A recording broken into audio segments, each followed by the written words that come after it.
One of the most expensive things a person can carry is unhealed financial shame. Welcome to Good Wealth. I'm Mrs. Goodman, and tonight I want to talk to the people who feel embarrassed about where they are financially.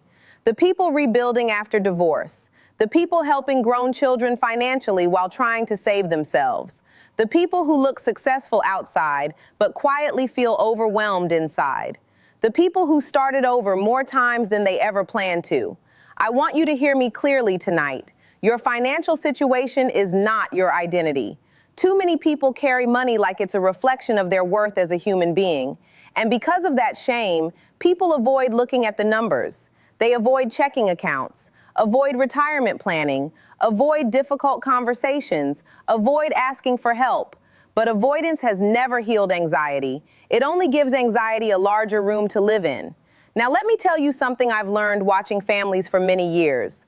Money pressure rarely stays about money. Eventually, it touches marriages, parenting, sleep, confidence, health, friendships, even the way people speak to themselves privately.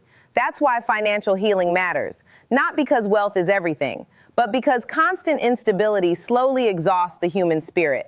And women especially carry invisible financial burdens people rarely discuss honestly. The pressure to hold households together emotionally, the pressure to still look polished while struggling, the pressure to nurture everybody else while quietly neglecting themselves financially. And many mothers delay investing for themselves because they believe survival today matters more than preparation tomorrow. But I want every parent listening tonight to understand something.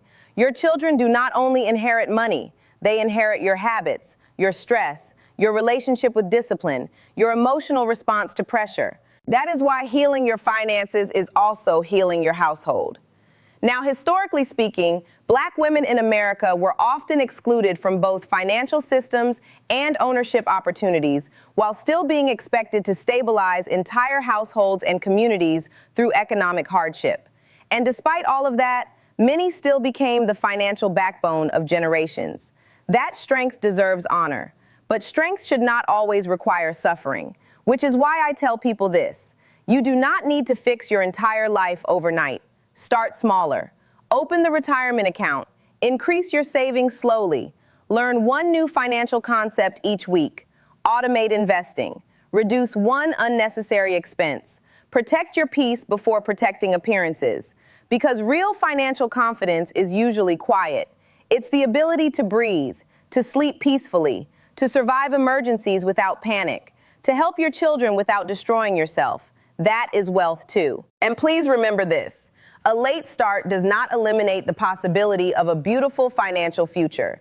As long as you are alive, you still have time to build differently. You just got the goods from the goods.